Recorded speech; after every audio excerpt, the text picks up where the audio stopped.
This next panel follows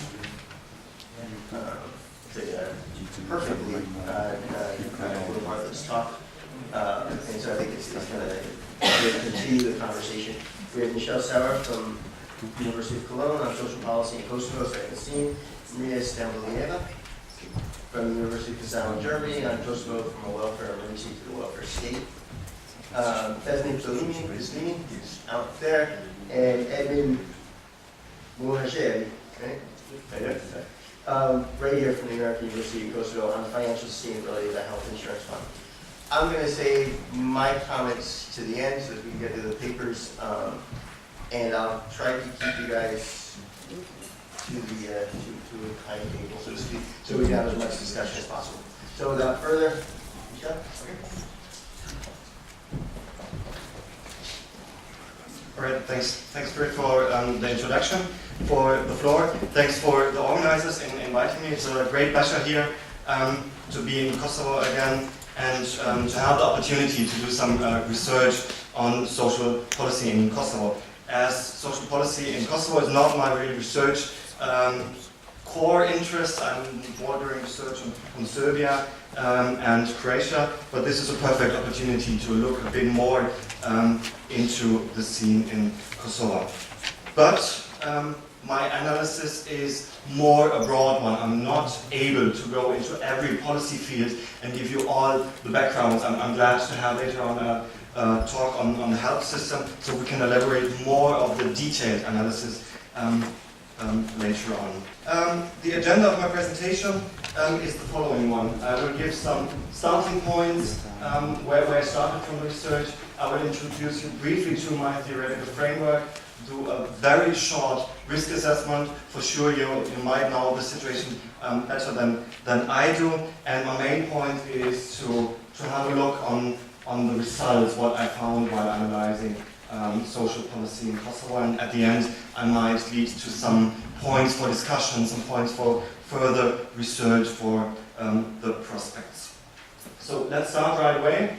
The starting points are the following one, and I'm very glad that Will gave this excellent presentation, because he explained already most of them, so I don't have to elaborate them in detail.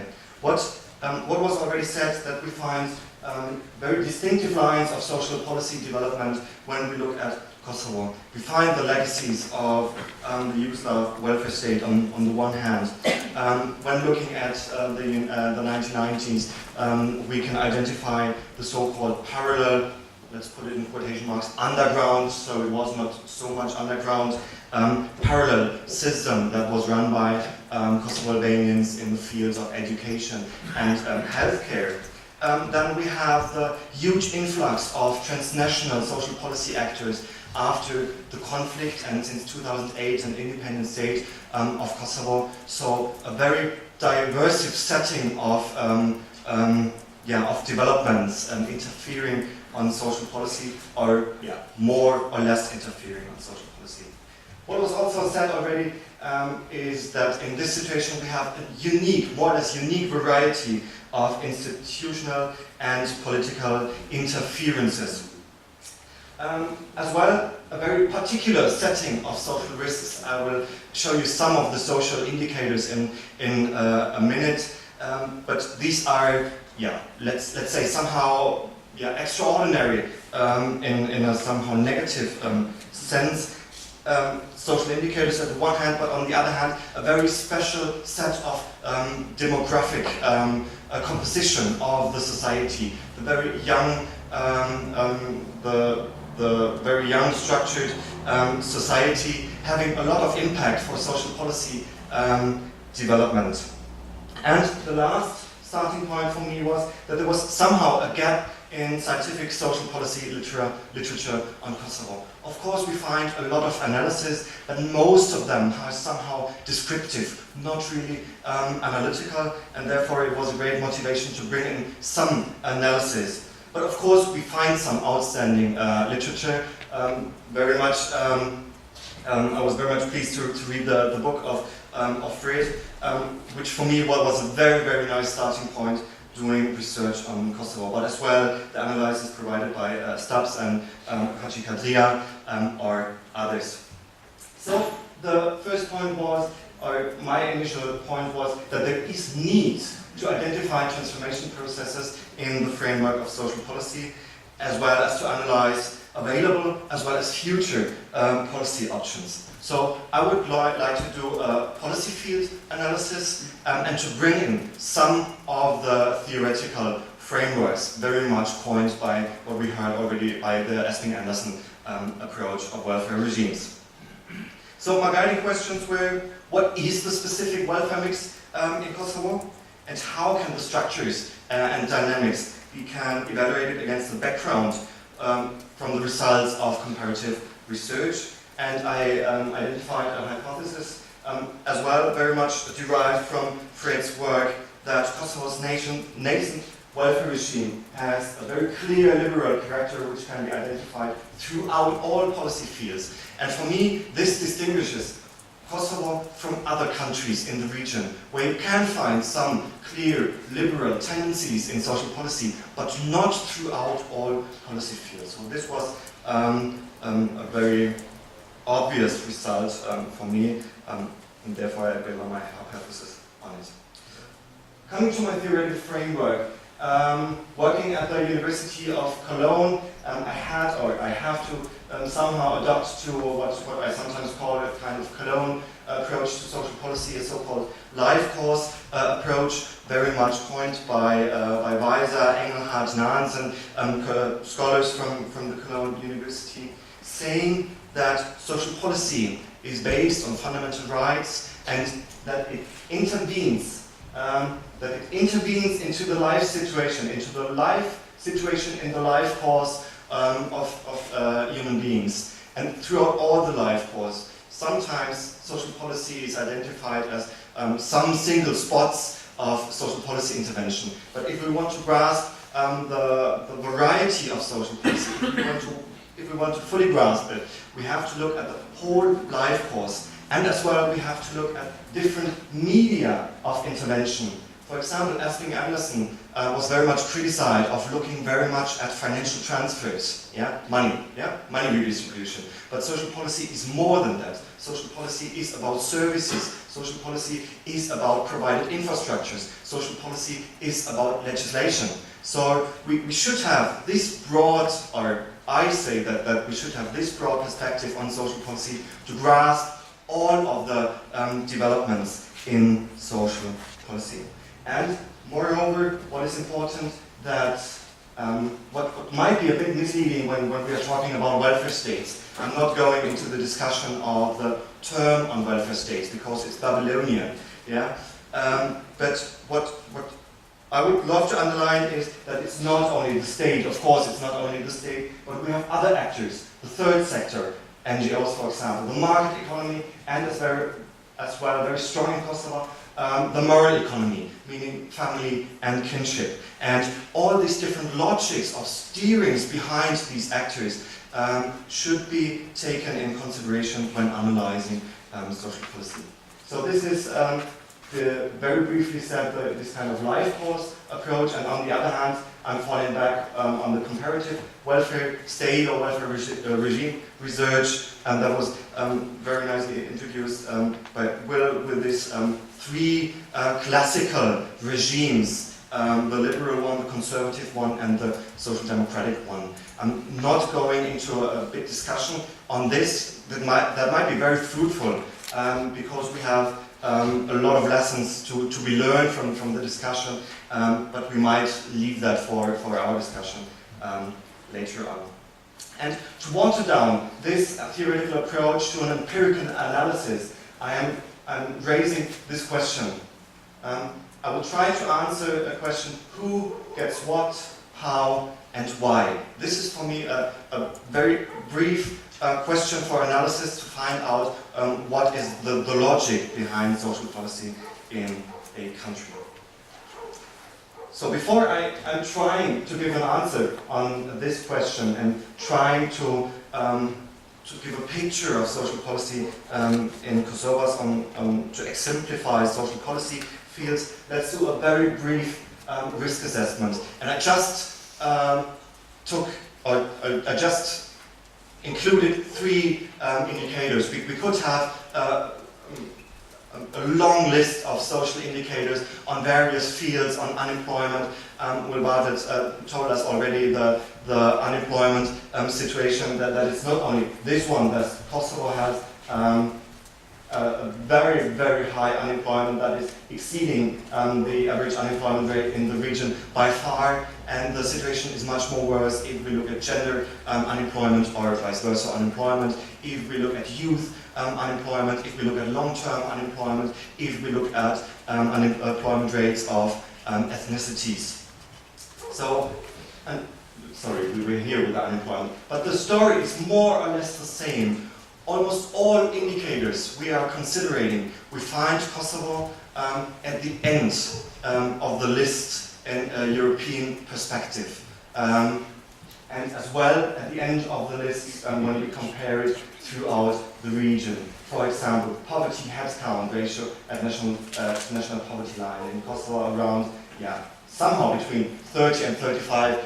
You know all the stories about data, but the story, I think, is clear. Again, we could break it down to poverty rates among ethnicities, among gender, among household size, among the question whether we have a female head of household or a male head. And even by geography, we find some differences in poverty throughout Kosovo and in the municipalities. We find the same story for the life expectations. We have variances within Kosovo of life expectations of 10 years between different municipalities. Yeah?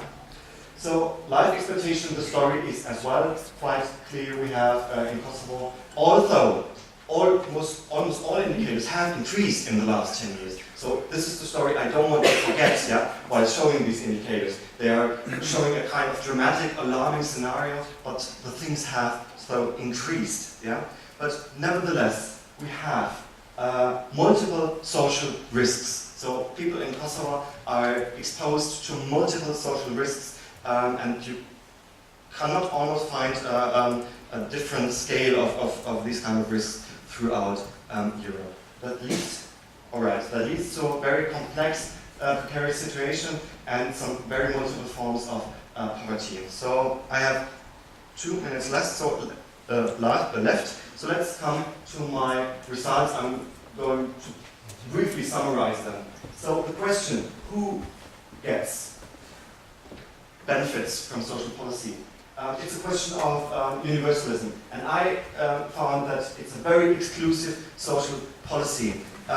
Only 34% of the people rated extremely poor are benefiting from the social system. That was the story Will told us, that it's very much targeted, but it's not covering the people who are poor. 34% of those who are poor.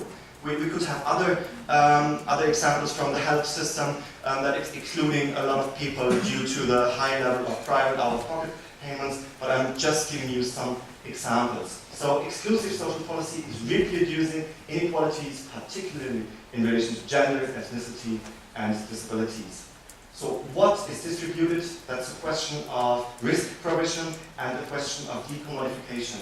So the scope and the quality of social benefits is very much limited. The excess is limited. Some benefits are missing at all. We don't find passive labor market policy in Kosovo. We don't find maternity benefits. We don't find child allowances. So some benefits are missing. Others are very, very much limited.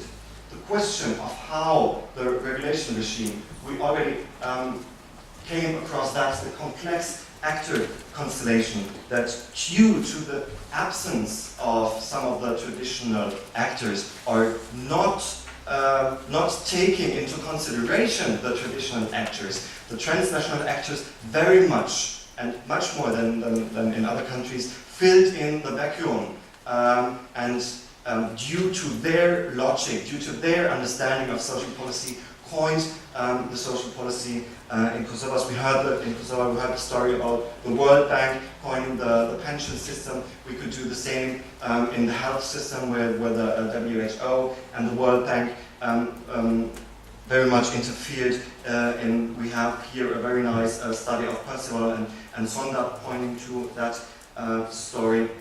So very briefly said, it's very much pointed by transitional actors, leaving aside traditional actors like the family or other unions. We heard about that. And the normative script is, of course, these transnational actors. You all know about the logics, the working logics of IMF, about World Bank, and therefore it's no surprise that we today find a very much liberally flavored social policy that is reproducing the exclusive social policies, that is reproducing inequalities, and maybe a last, no, not last, give me 2 more sentences. So I would say it's very clear that we find a liberal, I doubt whether we can call it a welfare regime, but that's a matter of technical terms. We can call it a quasi-welfare regime, we can call it an informal welfare regime, but this kind of welfare regime is very much stimulating and stimulating private risk management strategies, meaning migration, meaning extended family service provision, meaning agricultural subsistence forms. So the last point is I put some questions here that could be starting points for further research. A plea from my side: we need more research on that. You learned from my presentation. It was a very, very brief overview. I was not able to go into any of the details, and we need more research on the logics of steerings, on the logic of the different actors, and some of the questions are raised here. I just want to point to one. If the European Union membership is the gold standard for Kosovo's future, we might consider what is so-called the European social model. What is the European Union thinking about the way its members should think about social policies? And I would say in Europe we have very much a kind of inclusion policy that could be derived, e.g. from the European Charter of Fundamental Rights. And I would say, so far, Kosovo is very much not in line with such an inclusion policy, but it's more exclusion policy, and very much has to be done in the terms of social policies approaching the European Union. So I'd like to apologize for hurrying through this topic, but social policy is such a wide field, and I hope I was able to transfer some of my messages, and I'm sure that Marija and Edmond will make it more clear, so that maybe together with the discussion we have a good overview of the situation. Thanks.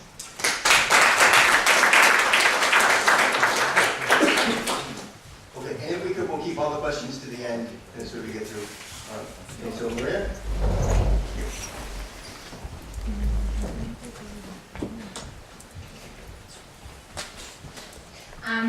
Thank you very much for this opportunity to talk to you. As you can see from the title of my presentation, I'm going to talk about Kosovo from state of welfare emergency to welfare state. First, I would like to apologize that my paper is in its really initial draft version. And that is because I have now basically just added Kosovo to my framework of my research that I'm doing within my PhD project. So to walk you through my presentation, I will start basically with my explanatory framework to just give an idea where it all might fit. Then some of the evidence on Kosovo. If we have time, I will give some comparative perspective with other countries from the former Yugoslavia, and conclude finally. So basically, this is the way my framework looks like. A lot of research concerning the post-communist transformation of the welfare states after communism has been studying the developments. I will refer to what we already said, the path dependency, so what has been retained and what has happened and sense of change. And my explanatory framework basically, so I'm looking at the welfare state, and I'm looking in particular to the changes of core policy areas: the pension system, the healthcare system, labor market policies, and social care. And I have basically two dimensions that I'm exploring. That is the historical dimension. So looking at because I'm dealing with the Yugoslav countries, looking at the communist Yugoslav legacy, looking at the common institutional design in terms of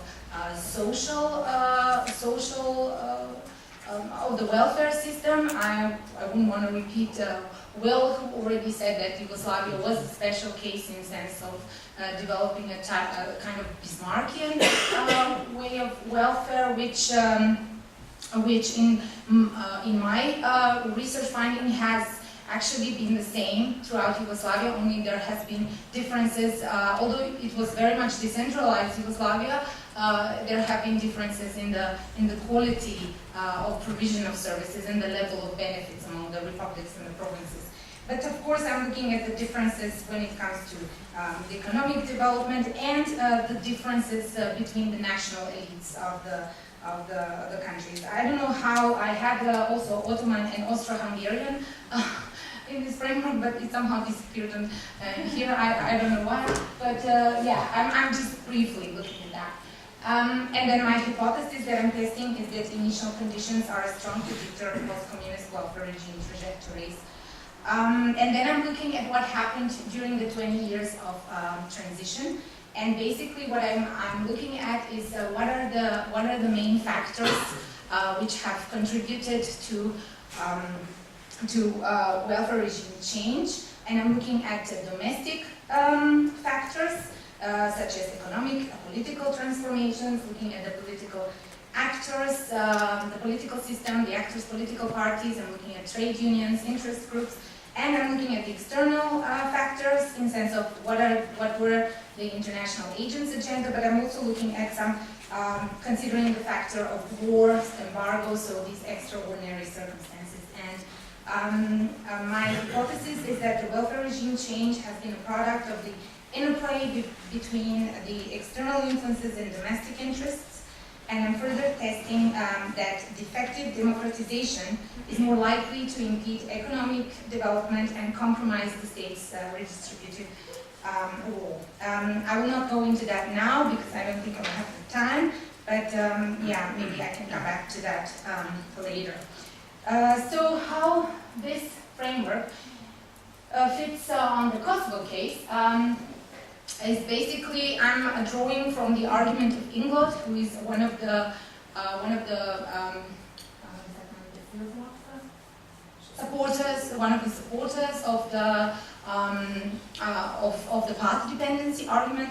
So basically, he says that he has developed this concept of emergency welfare states. When he was reflecting on the transformations inspired by the transformations in Central and Eastern Europe, saying that misdeveloped national states with long history of instability, authoritarianism, and foreign intervention tend to engender similarly misconstructed and unrealized systems of welfare protection. And although emergency welfare states should by definition be temporary constructs, in reality they have become de facto permanent structures. So it's the way you deal with basically with social risk. And I find that this very interestingly can be applied exactly to the Kosovo case, because I think the Kosovo case in the terms of the welfare state really incorporates both the path departure, which is basically changing its welfare system, completely building a new one from the scratch, but this incorporates this emergency welfare argument in path dependency sense, because it is an unfinished state building process. It is a weak state, so it has long history of instability, so to say, and this unfinished state building process actually predetermines this new emergency welfare state. Some indicators on Kosovo. Michael already mentioned, the picture is not really good. just a selection. I'm just going to refer to the general government spending. You can see that this is general government spending, and it has been increasing, but in 2009 it has become basically to the level of only the social spending of the EU average. So it's really low. So I'm going to go briefly through the system transformations. Just a second. Yes. Next one is the pension benefit. So Kosovo basically built a new pension system after 2000, and it has this three-pillar system, whereas this shows the number of pension benefit recipients, and these are the recipients of the first pillar pension, which is kind of like a social assistance, because it has the level of a social assistance for 40 euros per person. But what is interesting, I just wanted to point out, you can see that one of the benefits of Kosovo is actually that it has a young demographic. It's actually one of the few things where Kosovo is actually doing great, because it has a really good age structure of the population. However, you can see that the number of old people have been decreasing. But what I found very interesting, and I'm looking into this, because this basic pension is supposed to be a social guarantee for everybody. But apparently there is a number of people, and those are the ones in blue, who are receiving it, whereas the ones in red, is the number of total pensioners. So apparently there is a gap.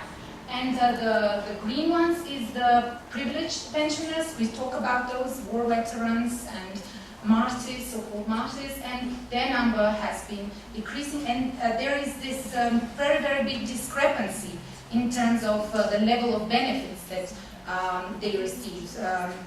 So there are families who receive up to 500 euros comparatively to the rest who have only 40 euros. Then the healthcare system, it tends to also reproduce the social inequalities, because it's only free for certain categories. Very few categories are exempt. The rest basically pay with co-payments, and you can imagine that the poorest and the most disadvantaged, they are unable to take these health services. I would also like to mention that when it comes to the Serbian community, they have access to parallel structures which are financed by the Serbian Ministry of Health. However, since it operates with limited control over the parallel structures, there are concerns about the quality of healthcare also there. Next, I want to show the number of social assistance recipients. As we said, social assistance is very low, the levels of social assistance, however, the numbers, although, as you could see from the parameters, the poverty rates have not been declining, the numbers of social recipients, social assistance recipients, they have been declining over the years. I would also, and it comprises at the moment only 2% of the population, with 50% of poverty rate. So you can imagine the amount. And what is also interesting is that I believe I have to mention that Serbia has a special welfare program for Serbian citizens living on the territory of Kosovo, offering access to benefits which actually exceed the benefits which are offered in Kosovo. So you can imagine that that would create additional divisions among the communities. So to sum up with my framework, just a brief idea. I have the 4 country cases plus now Kosovo added to the picture. And according to my explanation, it really fits well, showing the strong welfare state in Slovenia, the moderate in Croatia, a weak welfare state in Serbia, I would argue, and very weak in Macedonia, and the emergency welfare in Kosovo, actually. And what I would just like to briefly mention is that I do consider the liberal options or the neoliberal, let's say, international agenda in the region, and the way it has been adopted or incorporated in different countries. But I would be careful in the conclusion and the use of term of liberal or neoliberal regimes for these countries, because the liberal state as such, the liberal welfare state, is very much connected to a well-developed democracy. And what I argue that in cases of these countries, they are defective democracies. So we cannot make the same assumption or the same parallels, because basically the welfare states in these countries, they have been withdrawing before liberal political institutions could consolidate in the region. I have actually written a paper exactly on this. It's in its second phase of review for a journal, and I'm just keeping my fingers crossed that it will get accepted, and I will be able to distribute it afterwards widely. To conclude, I believe that from my research that the state building process, in order to finish that in Kosovo, it requires to create capacities for resource mobilization and allocation, and that the welfare policies must be included in a economic development agenda of Kosovo, because they will improve the social cohesion and inequalities, help to correct the inequalities in the society, in particular between the different ethnic communities, and it could be a factor of development. I'm here using the social investment approach developed by Esping Anderson, but very much advocated by Hemerick and others who actually argue that, especially now within the crisis, that the crisis should be seen as an opportunity to invest more in social development and to use this social factor as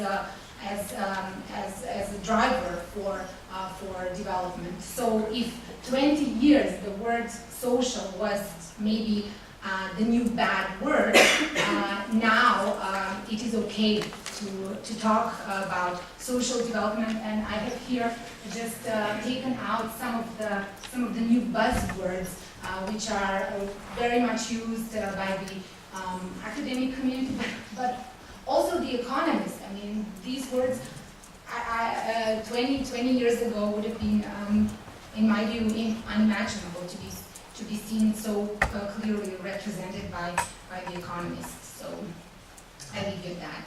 Thank you.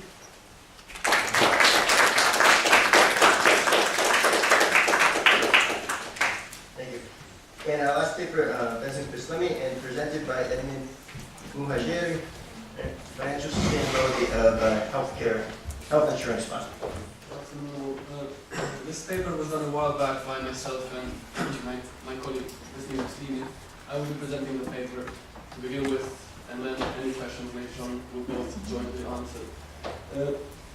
I'm at such a wonderful place now, because having seen Will Bartlett's speech and having seen Michael's and Maria's papers or presentations of papers on social welfare and policy, we come from a more narrow perspective.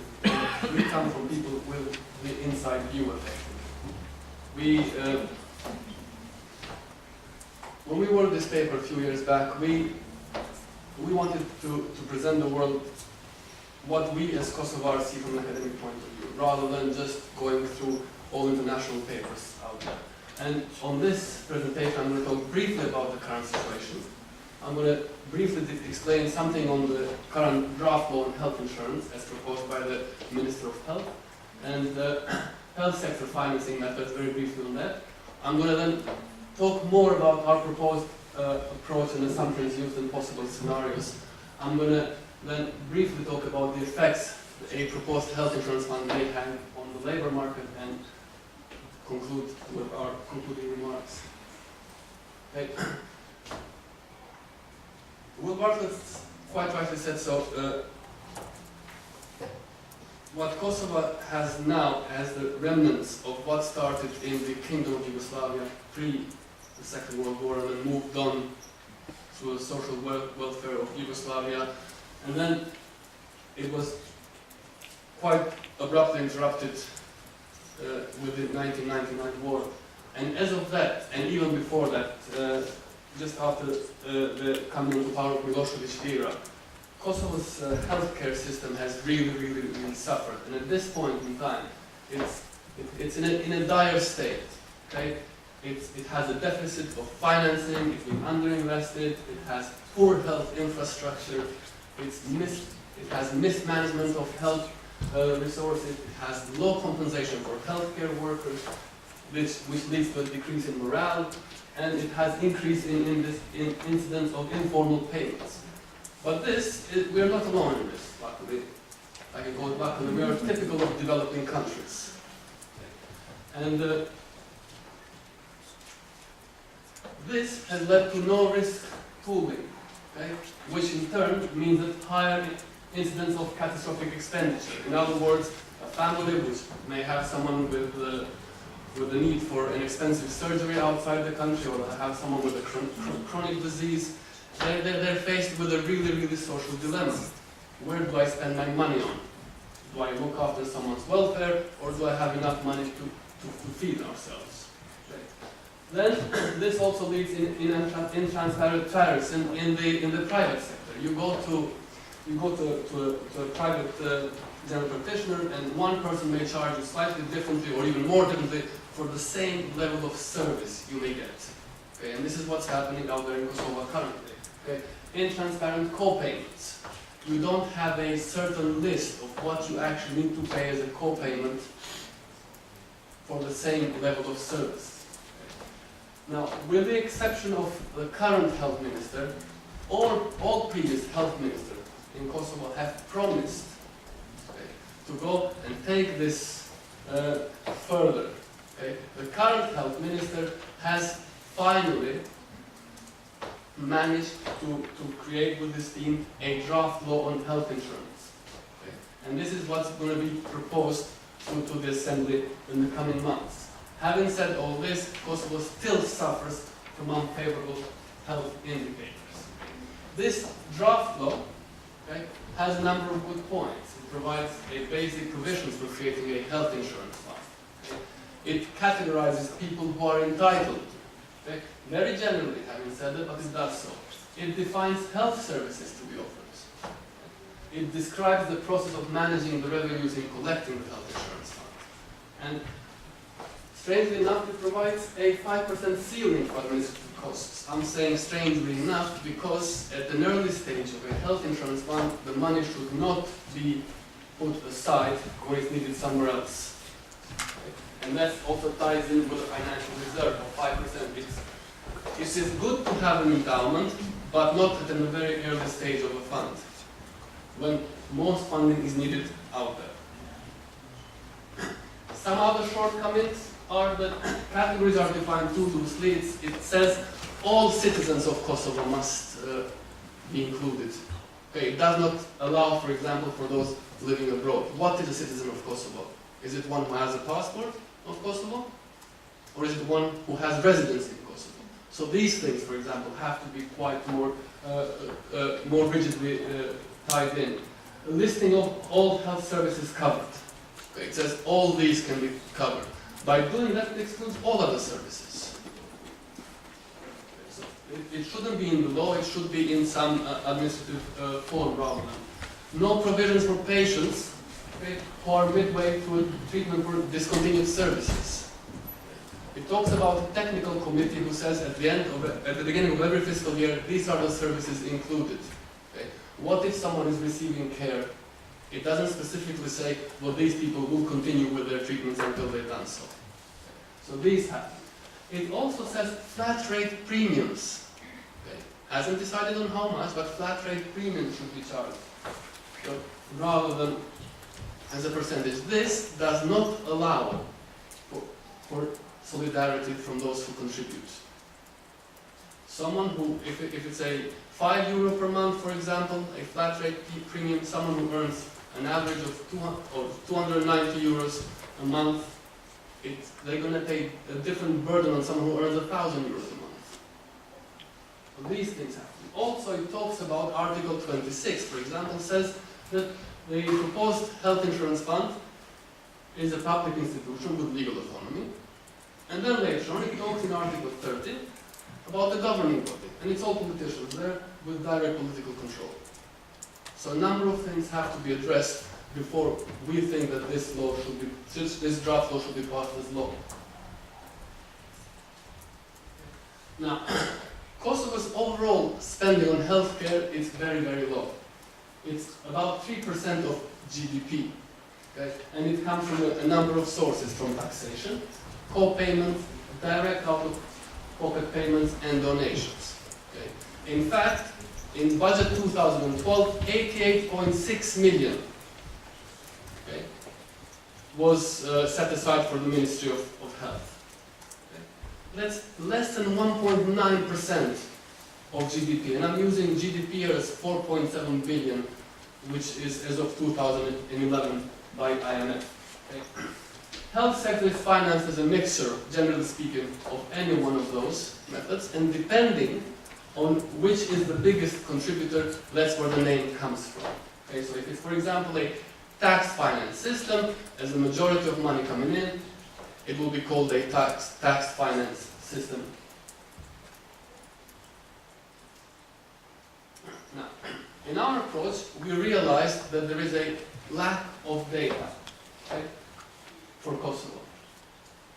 So, despite of lack of data, with this, we took the bold step and said, well, we know that it has unfavorable economic indicators, such as the number of doctors per 100,000 inhabitants, mortality statistics for infants, etc. So what we did was we went out there and said, let's assume some things which we are acutely aware of, and move the process forward and see whether there is a possibility of setting up a health insurance fund, not to replace the current funding from the government, but to complement that instead. Okay? Now, the average wage and the cost of health package we assume to grow in line with GDP. And GDP at 4.7 billion euros was taken from the IMF and the medium-term expenditure framework 2012-2014. Okay? Public and private sectors we have assumed to grow equally. Okay? Population of Kosovo is 1.8 million, roughly speaking. That's as of 2011 census. And it grows at an approximate rate of 1.18% per year. The total number of employed persons is estimated at 270,000 people. That's the total number registered as current employees with the pensions trust fund, plus about 15% we assume that are working but not contributing. Public sector employees, as of 2011 budget, it's nearly 79,000 people. In our paper, we presented 18 different scenarios, and that included either those public sector employees increasing at 1% or remaining static at 0%. In this presentation, we only consider two of those. We found that the average monthly wages in Kosovo is 290 euros. This is from the Ministry of Finance and Economics. A cost of family of health packages we estimated at 245 euros per year. Now, the problem then was, if there are only 270,000 people employed, how do we make use of those to cover the whole population of Kosovo?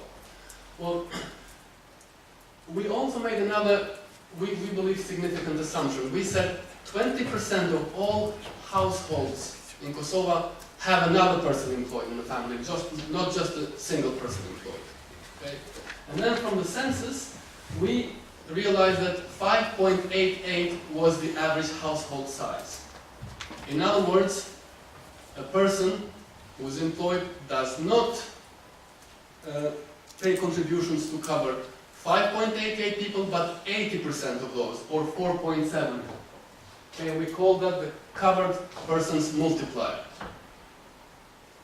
Based on those, we produced a whole set of numbers and we tried to roll them forward over a 10-year period. Okay. Starting with the year from 2011 through to 2021, okay, population at the beginning was assumed at 1.8 million, growing at, as we said, at 1.18% per year. GDP, the initial stage, 4.7, and then we looked at different scenarios. The first one, one of the two presented here, is where we have low economic growth at 3%. Family insurance, so the whole family is covered, although we did consider individual and spouses, individual and couples in health insurance. We thought that the most viable for a country such as Kosovo, it has to be a family insurance, where you include the whole family, rather than just yourself or yourself and the spouse. And we'll assume that the public employment will increase 1% rate. Now, average wage at 290 euros per month, or 3,480 euros per year. Cost of health package, as I said, was assumed at 245, and then those 270,000 people employed, they effectively covered 1.27 million of the whole population, which left it to, if you look at the one before last line there, 5.3 million people to be covered by the government. Of these 270,000 people, to begin with, there would be a collection of 66 million euros, and 71% of all that money would come from the private sector. That 245 euros of 3,480 per year remained fixed at 7% per year. Okay. As everything grows, okay, and the economy grows, and we roll forward into the years, what happens is that the share of the private sector towards the health insurance fund increases. And by year 2021, we see that its share in this health insurance fund increases to 76%. And if you look at this overall, plus the money for non-contributors from the government, is worth up to about 50% coming from the private sector. This is the same sort of scenario, but with an optimistic economic growth of 5%. And you see that by 2021, the total money gathered from the health insurance fund would be at nearly 145 million euros. Okay. Effects on the labor market in Kosovo? Well, in theory, if you increase the labor costs on the demand side, it's equivalent to lowering the marginal productivity. Okay. On the supply side, people they have two choices. Do I want to work more, or do I want to just take some time off? Okay. In the case of Kosovo, okay, where unemployment is very high, somewhere between 38 and 45%. I know Marija said 45 by 2009 in her paper. Okay. Somewhere about 45%. There is a very low reservation wage. In other words, people are willing to work for less, just to work. Okay? Therefore, a 7% contribution rate, 3.5% from employees and 3.5% from employers, does not have an impact, in our view, on the labor market. Okay? And the private sector may compensate this through the lowering of net pay, I suppose. Finally, to conclude, okay, Kosovo's health care system is in a dire state. Okay? We've produced a number of scenarios how to increase the number of contributions. Okay? A contribution of 3.5 plus 3.5%, it's good, but it provides only for basic healthcare package, for a restrictive one, and even with that, overall tax on income would be less than 16%.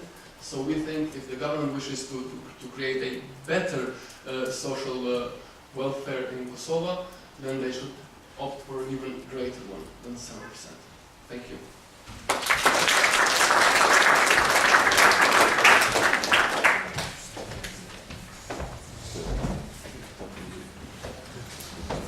Thank you all very much. Excuse me. I'm only going to make a couple of brief comments so as we can have as much discussion as possible. And the first thing I want to pick up on is actually picking up on the last thing that Will had said about the importance of family and within that the importance of gender in analyzing the social policy numbers. And I think some of this comes through, and in some ways I feel sensitive to it because I think this was one big part that I missed in writing my own work on this, is that in some places like Kosovo where there are so many female-headed households because of the conflict, it becomes extremely important to sort of read it in these terms. And I think this begins to come through, but I would even say to go further, especially in terms of healthcare. I think I think as you said, Michelle, the social policy being such a wide field, I think we struggle to narrow it effectively, and I think we really have to, in a sense, because we really want to have very specific things we are looking at without it expanding too much, although all of the issues are important. You can easily find yourself distracted into even infrastructure and all of the things that go forward. In terms of one, I'm just going to, I think I'll put it to discussion with that. I have other comments I would follow on. But I want to ask one question from Marija before you go. There's a big drop in pensioners between 2008 and 2009, and it seems like we lost. We do, okay, we lost 25,000 pensioners. It was just a bad year for pensioners. Something else happened. And then so from there we'll go to questions. You mean the difference or the drop? The drop. Yeah, there's a surprising drop in That's because these are the ones that are getting paid. And that is actually my question. I mean, why is there a difference between the registered pensioners and the ones that are actually getting paid, whereas this basic pension is, maybe in Kosovo they know more. Why is this happening here?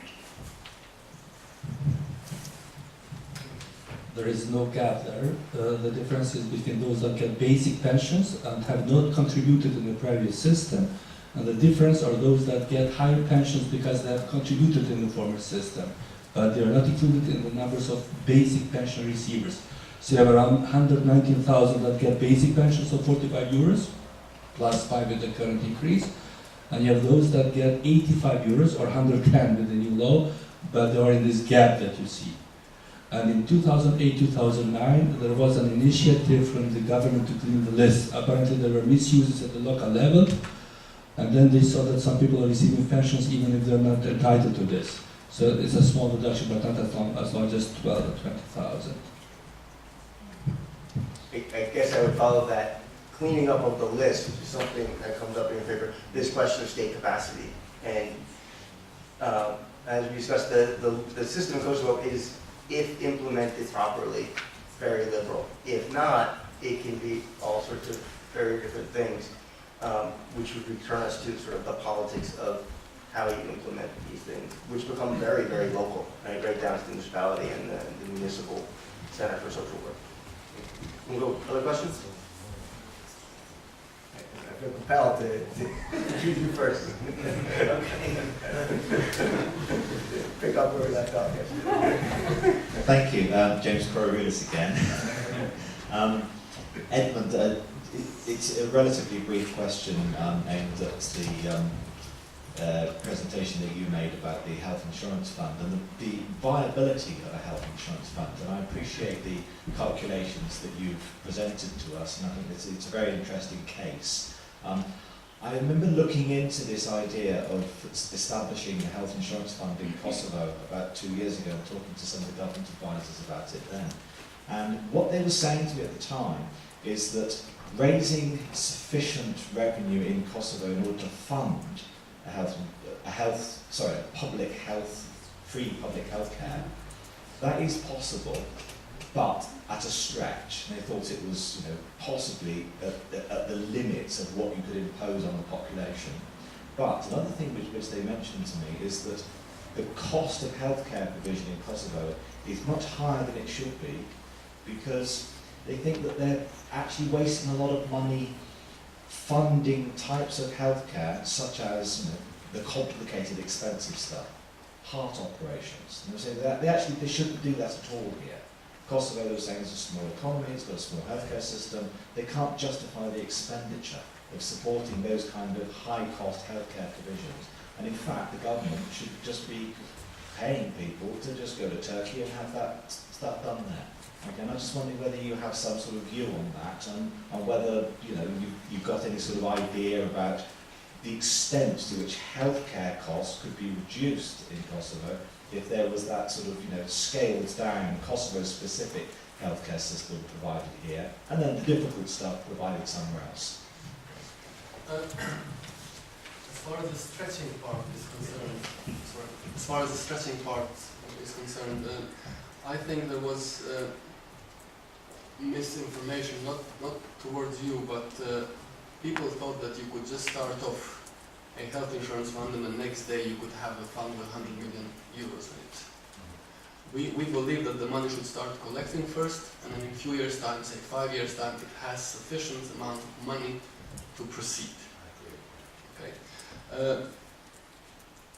Recently, I've been involved over the summer in a report where I've done statistical analysis on Kosovar people's willingness to pay for a health insurance fund. And I'm not going to discuss who it is or what the exact figures are, because that's to be published next month, I believe. But we are pleased that it's more than 7%. Okay? And 90% of Kosovars are willing to pay for health insurance. Okay? As far as having the expensive stuff, surgeries done over here, rather, a number of hospitals are doing them here, but they're doing them privately. But in Kosovo, there are a number of health insurance companies, okay?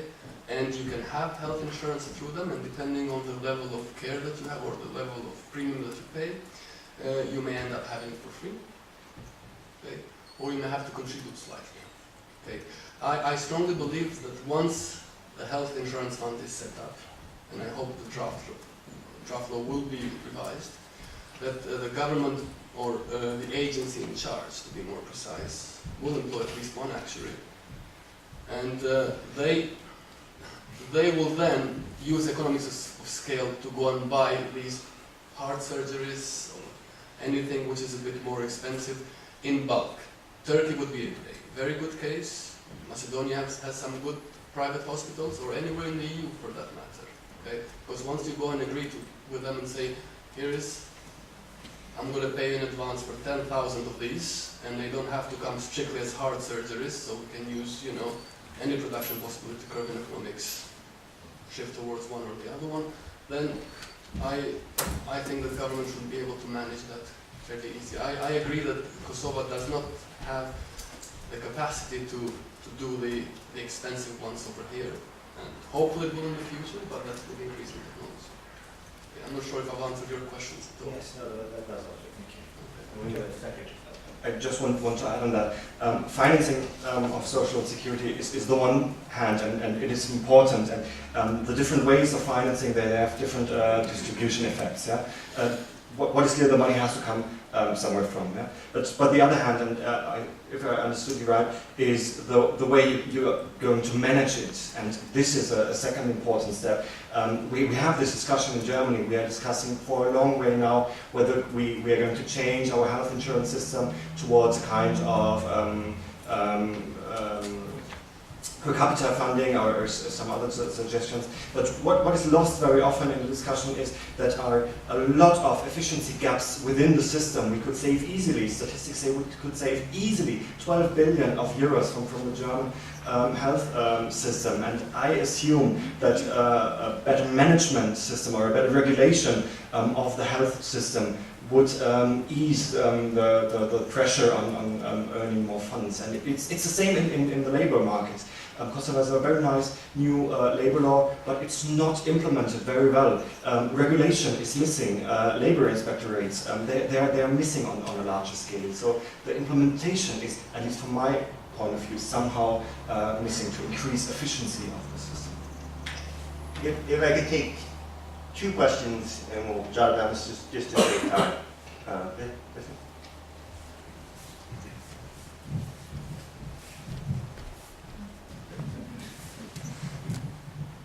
Hi, Besnik Buda. There was some discussion about path dependence earlier, and then also kind of categorizing the current welfare regime in Kosovo. And it was different from what's happening or what you could find in the rest of the region. So the fact that the system is liberal could also be explained as perhaps because it's simple to implement and very cheap, right? You just pay a certain flat benefit that is universal and means tested. There is no attempt to kind of create a more complex system where you define benefits according to family size or children and so on. That requires a lot more administrative capacity. So is there in fact more room for change in Kosovo in terms of the welfare regime that might actually end up developing here in contrast to the rest of the region where you might have more kind of entrenched interests and kind of greater difficulty to implement any kind of welfare reform? Okay, and we'll take one more and then answer them together if we could. Will?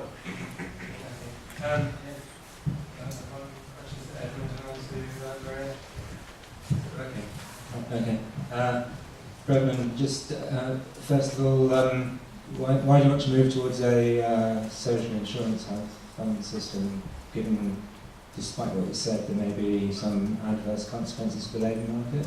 And in other countries, they're trying to move in the other direction because they see that all these contributions piling onto wages are discouraging employment.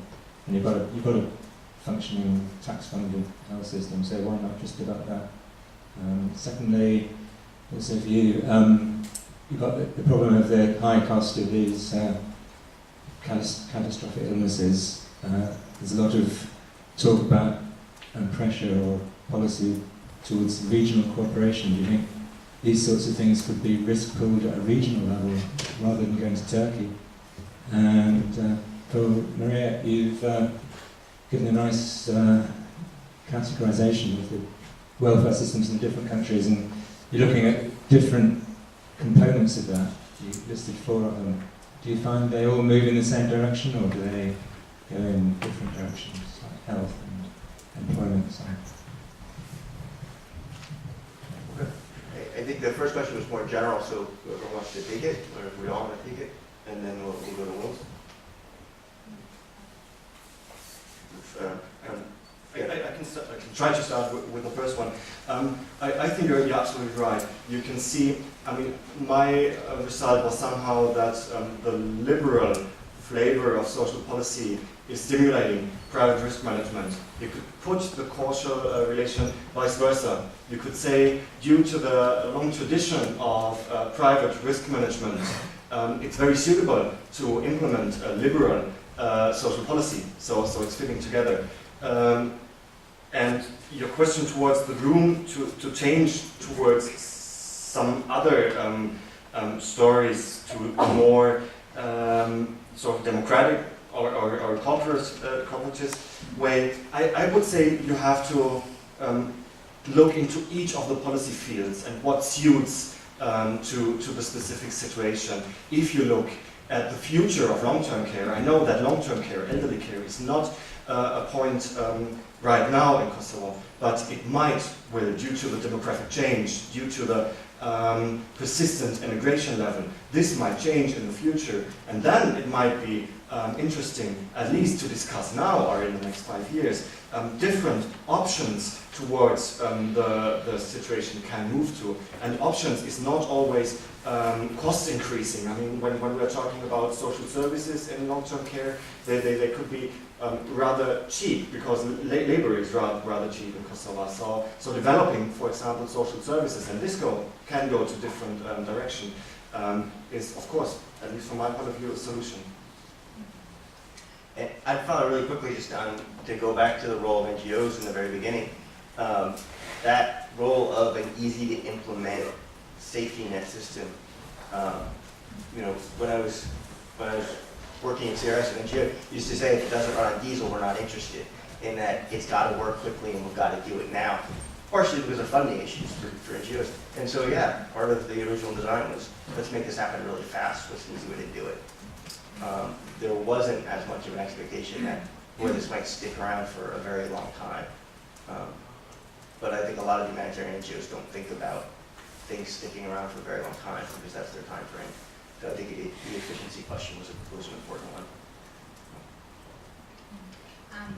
Yes, when it comes to the first question, I would say you're right, and definitely the administrative capacity building is one point also in my argument that you have to build that in order to be able to get past this emergency welfare, problem solving at the moment. Although I wouldn't take it as a general argument because, for example, what I saw in Macedonia during so the implementation of some liberal policy options have actually contributed to weakening of the administrative capacities which have been prior there in the previous system, although weaker than, for example, in Slovenia. And to come to the second question, if I see them in the same or different direction, of course, different policy areas I have looked in within the countries, and I see that there are differences among the policy areas. But I try to put them in a bigger framework to get the big picture, to get them to basically to understand what is happening in these countries, and when we are talking about which direction they would be going now, I think that basically, unfortunately, they will be, well, luckily maybe for Slovenia, but for the others, unfortunately, they will be going in the direction that they have developed in the last 20 years. And I'm saying, I'm really curious what's going to be happening in Croatia, because they have kept a very strong welfare state, but they are really indebted. So that would be one thing which we have to see how it develops. But in my argument is actually that the fact that democracy has been, democratic institutions have been consolidated in Slovenia and better in Croatia than comparatively Serbia and Macedonia, that would contribute to basically keep the society and the political participation involved in mutually coming to, and now in Europe, to coming to solutions for these problems, whereas in Macedonia with really defective political processes at the moment, I really see this going in a very negative direction, not just the welfare state, but in general the welfare of the citizens, as opposed to maybe to some certain elites.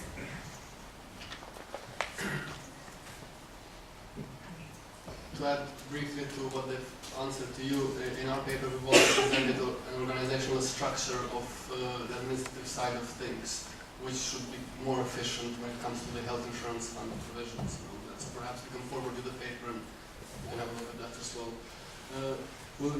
Regarding your question, I said in theory it would have an adverse effect with respect to Kosovo, because of high unemployment rate it would not have. It would have at a micro level or individual level, yes, someone may lose their job or to work for cheaper, but at a macro level it will not make a difference at all, because people are willing to work, full stop. The employment will still be there.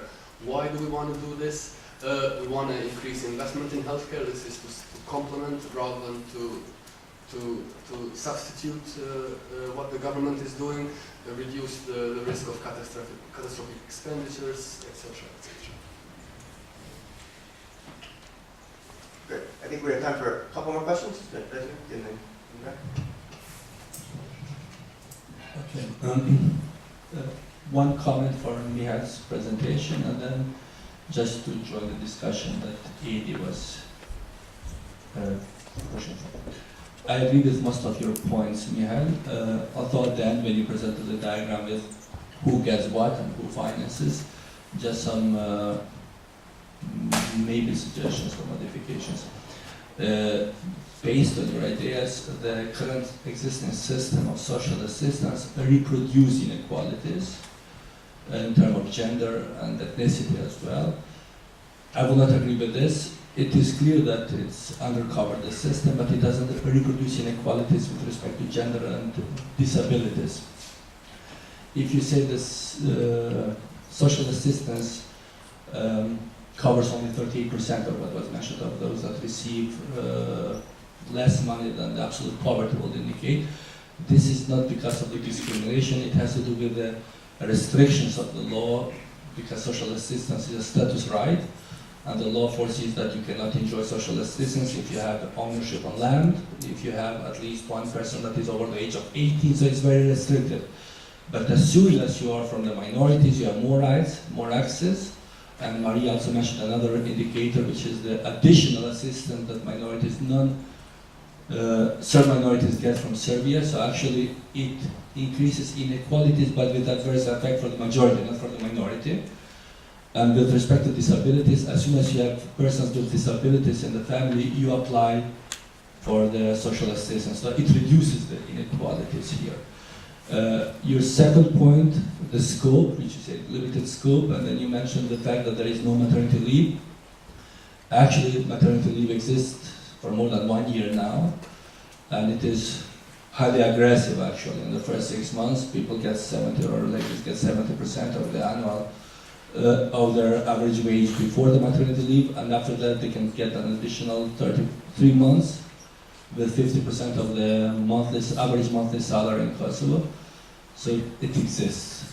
So there are some changes with the new labor law. I agree with you that it's a matter of implementation, but the implementation is not lacking because of the lack of inspectors, but because of the misuses from the inspectors that are out.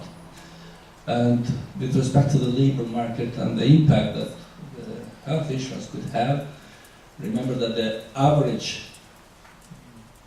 wage cost, tax cost in Kosovo is 3%.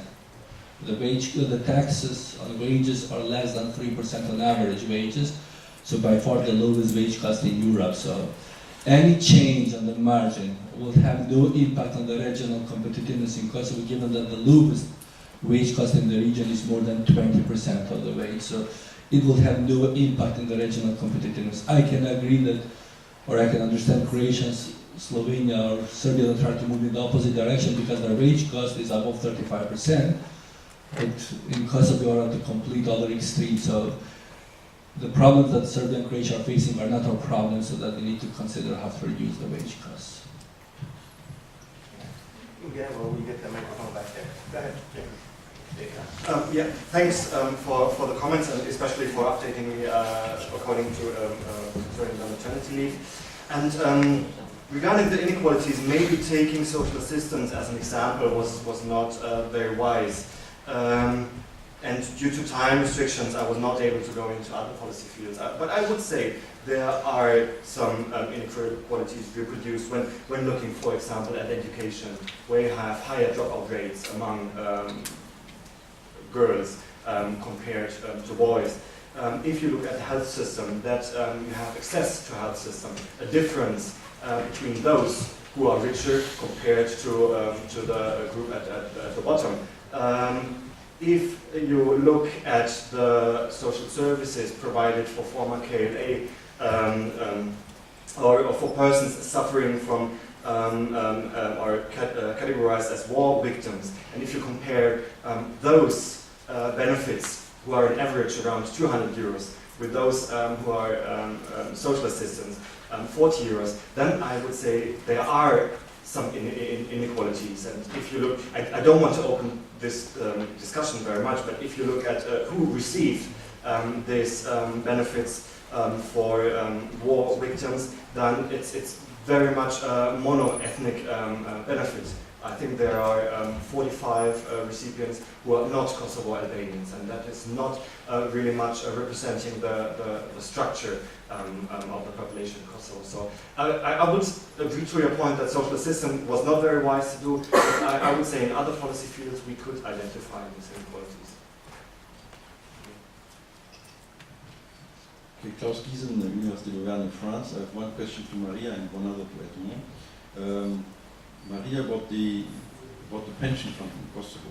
I understand fully that there's a there's a history, that the former structures influence the present system, but were there any inspiration, so to speak, when it came to give birth to a new system, pension fund system? You mentioned the three-pillar system. That sounds to me at first sight very much like the Swiss system, which is very different from the French system, very different from the German system as well, and the Italian system. So is there some, so to speak, import of a former model, and what were the exact mechanisms, if that is the case, what were the exact mechanisms? Is there, I know that the Swiss DDA, which is the Swiss Development Agency, has been very much involved. There's a large Kosovo diaspora in Switzerland.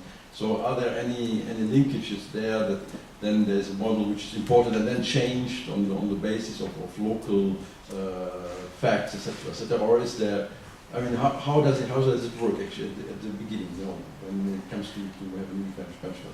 And then there is a question to Edmond. I found very, very interesting your presentation. I know from other ex-EU states like Bosnia that some high-tech, very expensive high-tech medical equipment comes in as a donor thing. So this, of course, it's not in your model because it's not financed locally. But then there have been always the problem of training the people to use these equipment, and then you have to pay for the training for that.